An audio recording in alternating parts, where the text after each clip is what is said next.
Hey friend, welcome back to Homegrown Florida. I am Katrina for those who are new. I'm battling a little bit of a cold, so you're gonna have to forgive my voice. I'm gonna try to minimize the coughing. I have been sick for a good solid week and I have not gotten out of the bed until today, so I have not been out in the garden. Everything's looking a bit overgrown and there's a lot of work to be done, but that's for another day. Today we're going to talk about all the exciting things that we can plant in September. The main thing we have to contend when we're starting plants here in September here in Florida is heat and then cold. I know it sounds so odd, right? So the heat, we're still, pretty hot in September here in Florida. It's not like you move from August to September and suddenly it's like great weather. No, we're probably not going to feel that break in hot weather until we get closer to October. And that's mainly going to be at night, not necessarily during the day. But we also have to consider that cold weather is right around the corner. Now, we don't get a significant amount of cold weather here in Florida, but we get some. And depending on if you're in North or South Florida, it's going to depend on how much you're going to get. And that's important because we have to start thinking about what plants we can and can't grow that will be able to produce in time before that cold weather hits. So just like last month, we're going to talk about what you can start in North, Central, and South Florida, and we're going to do them in separate sections. And while we do that, I'm going to get some seeds planted, and it's going to be odd because I'm going to be planting cucumbers and squashes, which don't like to be transplanted. But during this time of year when it's nice and hot, I feel like they just do better if I can protect them. And so while these are not typically started in trays and they don't do as well started in trays, I feel like this is the best option for me when it comes to this time of year. I actually do this at both times of year that I plant these. So I usually plant these in September and I also plant them in February. In February, I have to protect them because I get a little bit of cold weather, but this time of year, I'm protecting them from hurricanes and all the rain. So they don't love it, but that's one of the reasons why I am going with like a big tray versus a smaller tray for these guys. I need them to live in here for a little bit longer than typical, and I need to be able to transplant them without as much transplant shock. Which is a little bit of a challenge for these guys. So we're going to do this while we also talk. So let's start out with North Florida. You guys are still dealing with all the heat that we are in Central and South Florida, just you have cold weather that's coming. Now, a lot of the time, I don't put much faith into the whole frost dates, because down here our frost dates, you can grow through them. So even if you're in North Florida, you don't have to stop growing through the frost dates. You just have to consider them. And the reason why you have to consider them is because certain things like warm weather crops like tomatoes and peppers, they will die when you get frost. You can try protecting them, but depending on how far down in the temperatures it gets for you will depend on whether even covering them is an option, because you can cover them, but if you don't have like a greenhouse or something that's going to keep them warm enough, sometimes those frost blankets and stuff, they only go down so far. They're only going to protect them up to a certain temperature. So if you start getting into the low 20s, yeah, they're just not going to do very well. But there's plenty of plants that actually can live through the low 20s with no issue, and we're going to talk about those. But I wanted to say that to say you have to think about what plants can make it into your frost date from a warm weather perspective. So let's use examples. I looked up Pensacola, Tallahassee, and Jacksonville's first frost dates, and they ranged anywhere from like late November to mid-December. And that's at a 50% rate. So that means there's a 50% chance that you're going to get a frost or a temperature down into 32 degrees by that particular date. So that means all your warm weather crops like tomatoes, peppers, beans, corn, squashes, all that stuff has to be produced and has to have given you a harvest before those dates. Now, if We are currently in September, so we have all of September, all of October, all of November, with the exception of Tallahassee. It said you guys are like in late November that you could possibly get a 50% prediction of a frost. So that gives you 3 months. So if you're thinking about starting tomatoes right now, or peppers or eggplants, that's a no-go, guys, because those all take longer than 3 months to produce. They might mature in 3 months, but you're not gonna get any tomatoes, peppers, or eggplants in 3 months. So it doesn't make sense to start those plants. Those should have been started, honestly, back in July. But there are some short warm weather crops that you can possibly grow in the 3-month period. You can do things like beans and squash. Those two stand out to me really well because they both produce very quickly. And by beans, I'm mainly talking about green beans. I think you could technically do a dry bean because if they if they get cold, or if the plant dies from cold, it's not the biggest deal because you can kind of just pull the whole plant inside and let the beans dry. So they do typically take longer, but I think you could get away with that. But green beans are great. Summer squashes, not winter squashes. Winter squash is something that usually takes about 120 days. I mean, maybe you can find some like the honey nut that's a little bit smaller of a butternut squash that might mature early enough that you could get a harvest, but it's gonna be like borderline. So summer squash is good because summer squash grows pretty quick. Cucumbers, I almost forgot those. Those grow pretty quick. Green beans grow pretty quick. Those are all short, warm crops that you could probably still have time to get in. Then you have your cool season crops, which you can grow them all, and you can grow them through your frost date. So if you are new to Florida, maybe you've grown stuff up north, usually you were trying to get stuff done before your frost date. Yeah, we don't have to worry about that here. Welcome to Florida. We actually grow through our frost dates when it comes to the cold weather crops because our cold temperatures are so short. And by short, I mean like you might have like 2 days that it drops into, you know, the high 20s. And most plants, especially the ones that I'm going to list here in a second, they can handle that.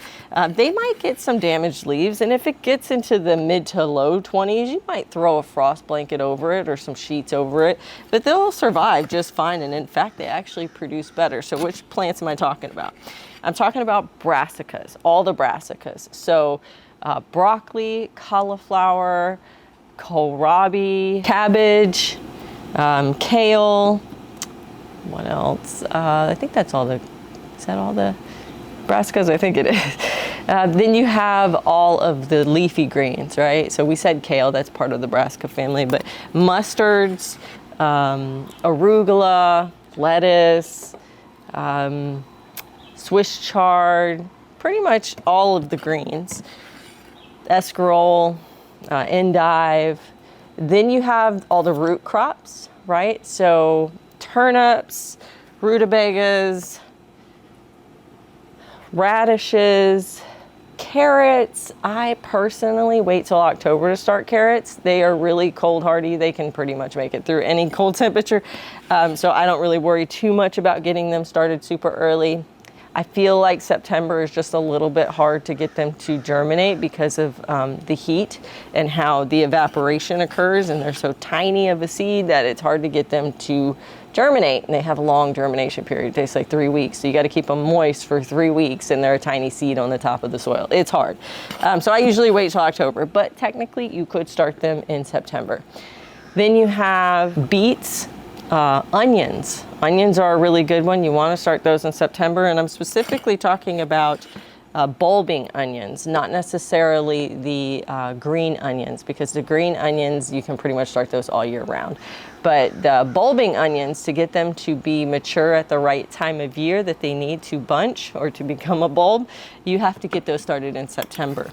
Now, that's if you want to start from seeds. If you wanted to start from starts or sets, usually people buy those in October or November, and then you plant them out when you receive them. And then last but not least is going to be strawberries. I have had such a hard time this year finding strawberries. The place I usually get them from, they told me that they're not doing them this year. I didn't find out why, but they're not doing them this year. I was totally bummed about that because they were the best, you know, bare root strawberries I've ever received before. So now I'm just kind of waiting. Maybe I missed it. I don't know. Did everyone already get their pre-orders for the bare root strawberries? I didn't. So I don't know if I'm gonna have strawberries this year. That's gonna be a bummer. I have some places that are selling whole plants, and there's of course Etsy, which is not usually my favorite because you don't really know if you're actually getting the variety that you want, but those are all still options. I will probably do that if I can't get one of my regular places that I have bought in the past. So we'll see. They're also more expensive that way. Bare roots are the much more affordable way of starting strawberry plants, but you'll be starting those. You'll want to buy those sometime this month. You could even buy them all the way into October and plant them. If you're starting from an actual plant, you can go all the way to November if you're not doing bare roots. So those are all the things that you can get started in North Florida. Now for Central Florida. This one is a little bit iffy because Central Florida has like two parts of Florida in it. It has, if you're north of Tampa area, you probably get some frost. If you are south of Tampa, you probably don't get frost. And so that kind of determines whether or not you want to start with a warm weather crop. Similar to what we were talking about in North Florida, you have, if you're in that northern part of the central part of Florida, I know it's so confusing. Where I am, I get frost. And so I have to consider that I can't grow tomatoes at this point. I'm done. I had to start them last month and I did, and they are doing phenomenal, almost too good. I'm shocked that they are so big that I have to plant them out like this week, which normally I don't plant them out until like mid-September, but they're huge. These are the dwarf variety that I told you guys that I was going to be growing that. I just can't believe how big they are. I'm like really shocked about it. Anyway, if you are in the northern part, you probably are done trying to grow tomatoes, peppers, and eggplants. If you are south of the Tampa line, kind of south of the Orlando line, you probably can still start tomatoes. Just remember, guys, they're going to grow slower. They're probably not going to be quite as productive because we're talking about, you know, temperatures that are going to be a little bit cooler. The daylight hours are going to be less because we're moving into fall and there's less hours of daylight. So they are going to take a lot longer than maybe what the packet says. As if you're just prepared for that, you'll do just fine. You'll plant them. They'll do great. If you do get some cold weather, you are going to have to protect them. And so make sure that you have something that you've considered of how to protect them. I like the is it called Plankies?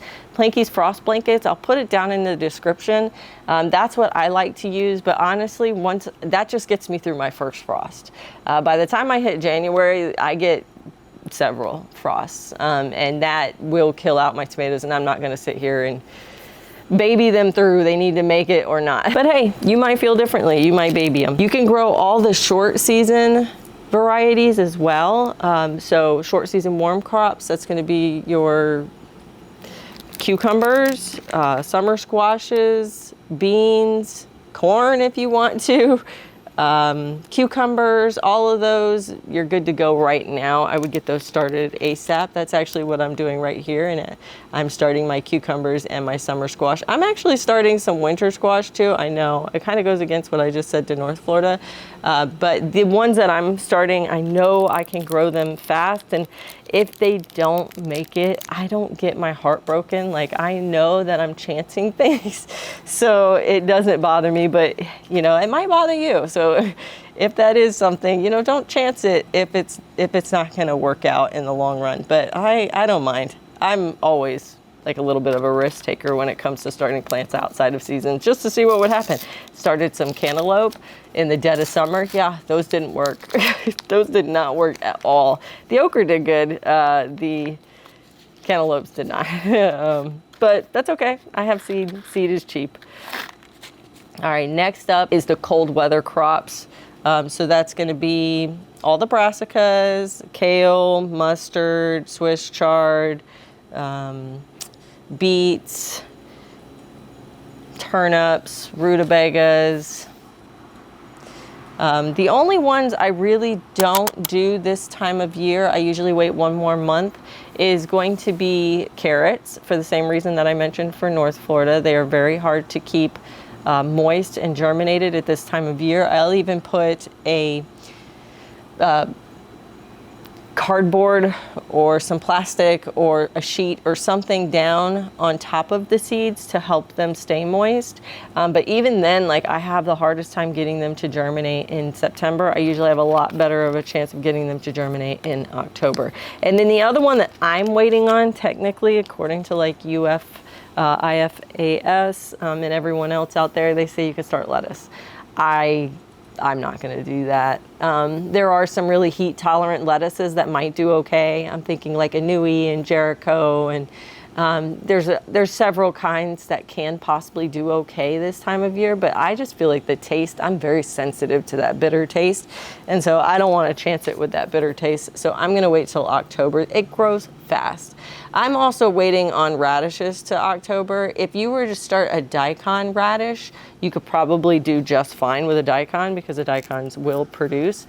They'll grow very nicely in the heat, and they'll just kind of wait to produce their root until the weather gets cool enough. So it'll just sit there and grow.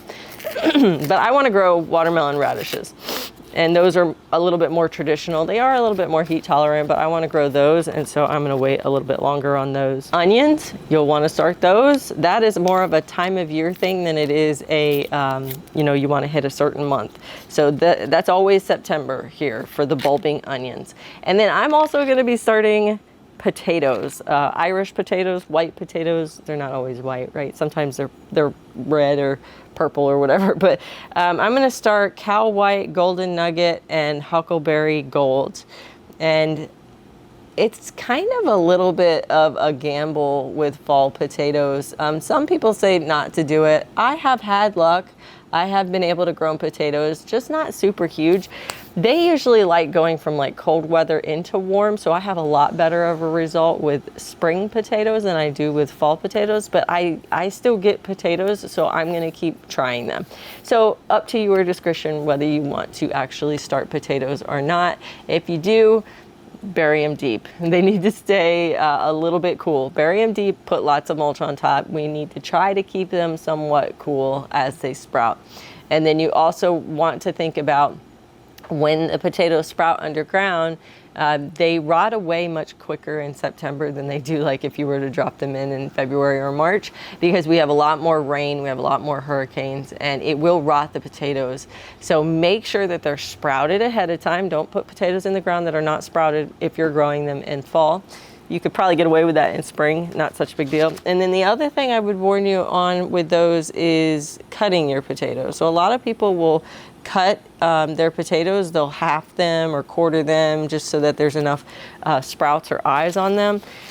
And I have found that because of our very, very wet weather, if you cut them, typically they rot before they sprout.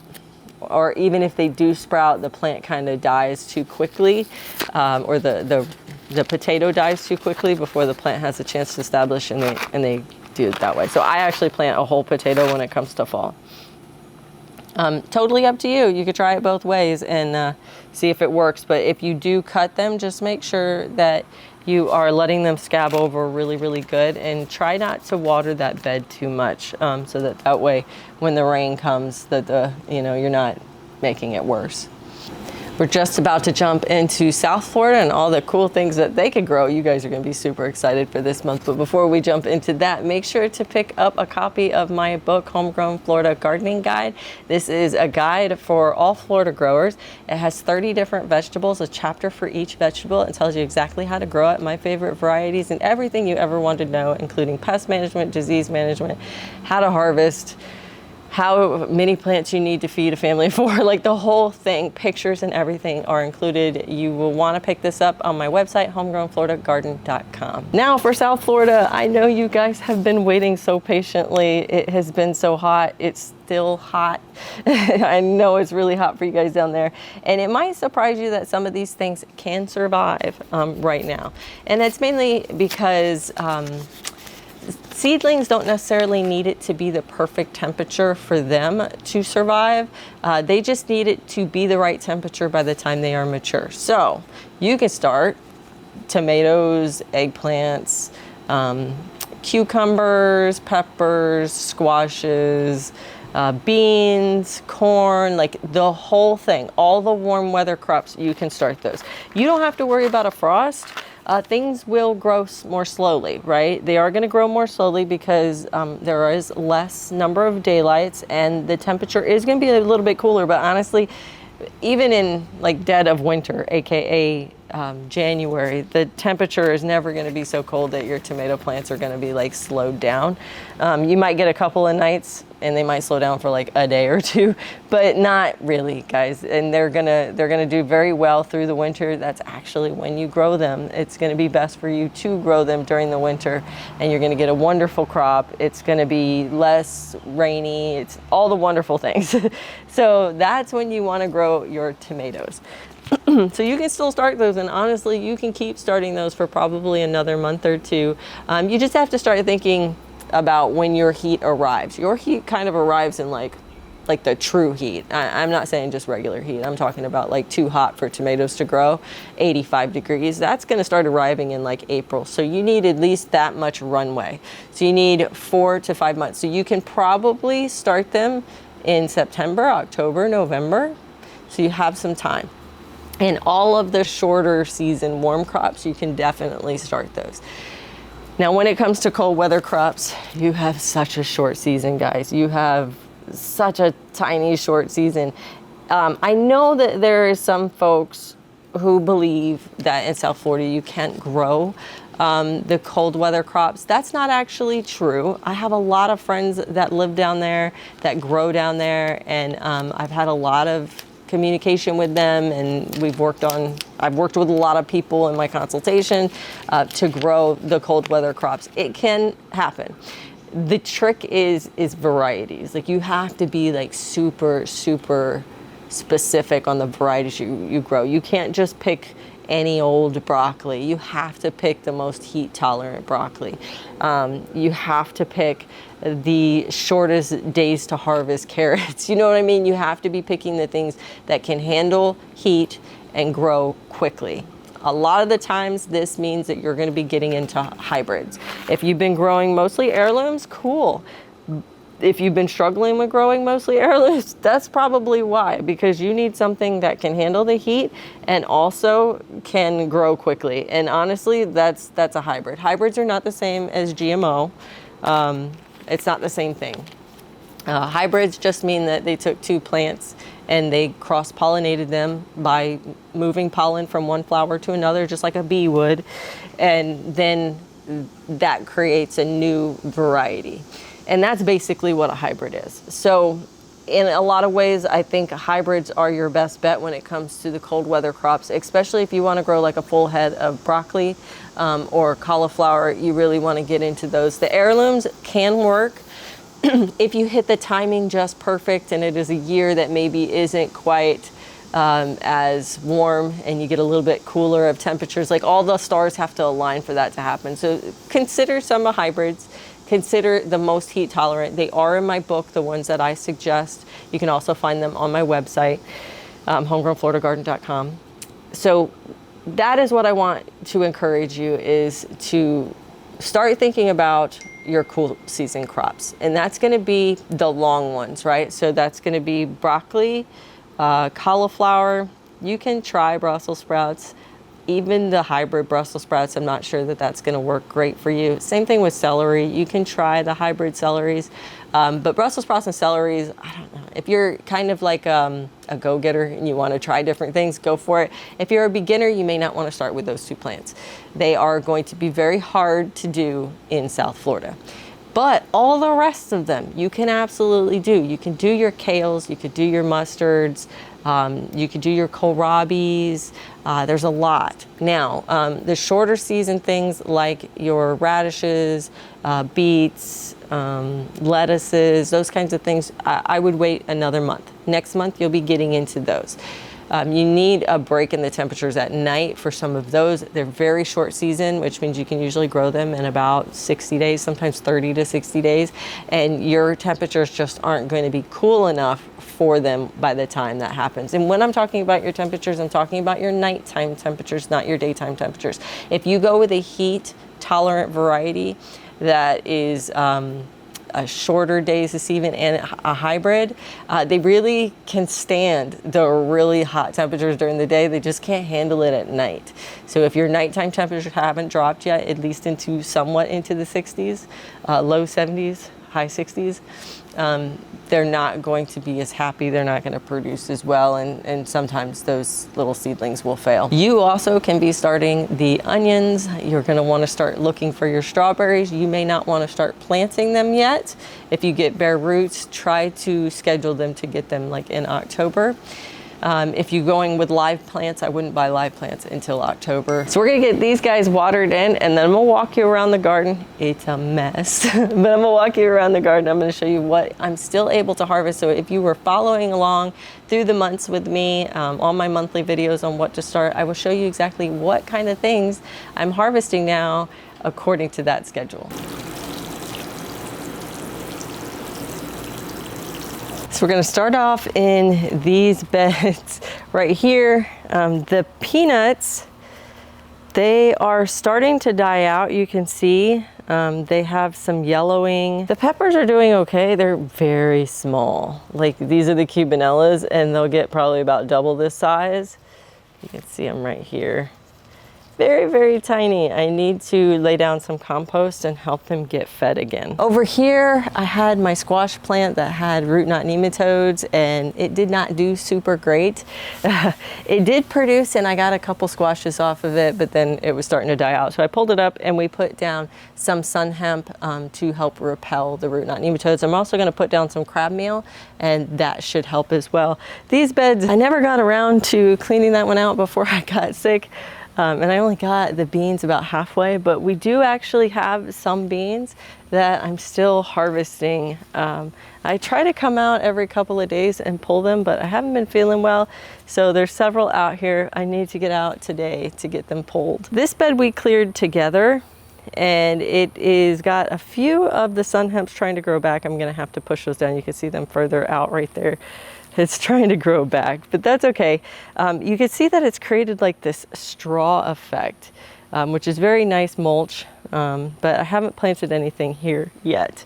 In this particular bed, I need to get the marigolds out, and I have the Tigan 64 sweet potato that's growing in there. It looks pretty good.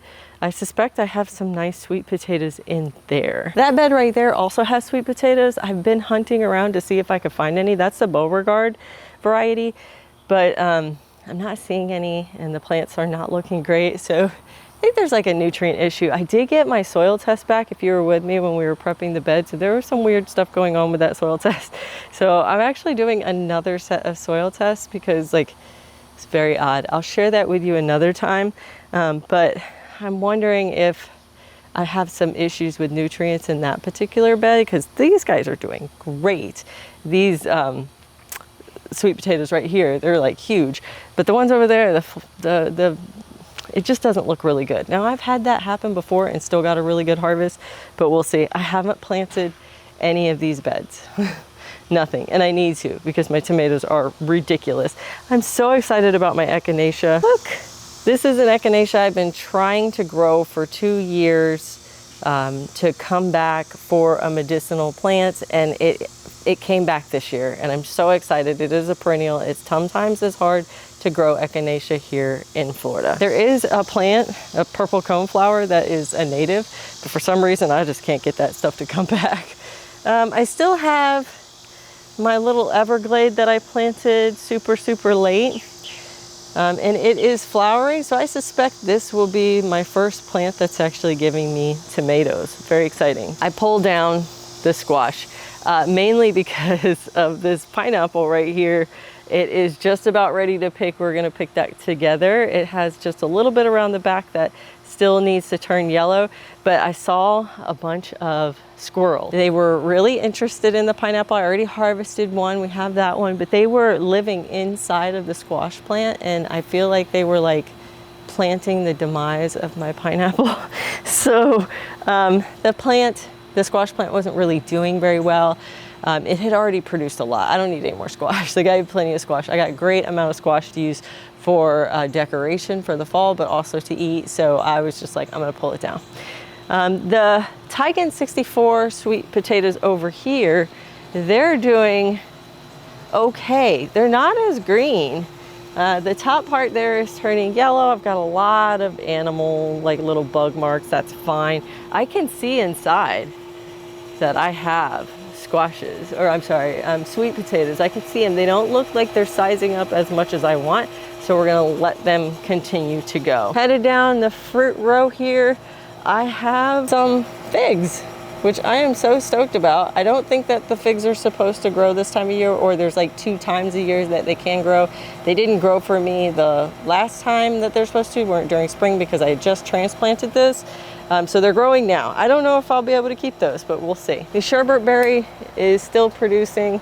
I kind of stopped harvesting it because I wasn't feeling well. So you could see a lot of them were starting to kind of rot.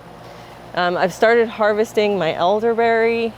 The berries are kind of ripening at different stages. You can see them way up there. So I've been harvesting those as they come. The loquat, these are gonna be the flowers. It looks like I'm gonna get a lot of loquats, which makes me so happy. I am so ecstatic about loquat season. But let's take a look up front. Probably the biggest thing that I'm harvesting up front right now is roselles. This is the white roselle that I'm growing, and it came in first, and it has been hugely productive. Like, I have been pulling off like small buckets worth of roselle every week, and this is gonna keep going. So that's super exciting. I also have the red ones. Take a look at my avocado tree. It came back completely. I won't see this flower until spring, but I'm just so stoked that it came back so beautifully. It looks amazing. Here is my other roselle. I can't remember if this one is the white one or the red one. It's looking like the white one, but look how big. This is 2 plants. It's like, I feel like it's gonna come and just like snatch us right out. And then if we come over here, I have another pack of them right there. Look at all of that. This is the red kind. It's probably a little more familiar to you if you've seen roselle before. I do have some disease going on, but it's okay. They're still producing an amazing amount of flowers. You can see the flowers over there. There's flowers popping up right here. I'm definitely gonna get plenty of red and white. I also have my lemons. They are probably gonna start turning yellow any day. And check out the tomatoes. Look how big they've gotten. That's insane. These were some flowers that I started and then completely neglected in my illness. Probably gonna have to replant those. They're not looking too happy, or I probably started them too early anyway. But they're looking rough. The tomatoes though, they're holding their own. Thank goodness I went with the bigger trays and not the smaller trays when I transplanted them out from the Aero Garden, because I'm not sure they would have made it in the smaller trays with how sick I've been. But thank you so much for hanging out with me today. I hope this gives you some ideas of what you can plant in September. Head down to the comments and let me know what you're gonna be starting in your garden this month. Make sure to stay cool out there, guys. Take the breaks when you need them, and happy gardening.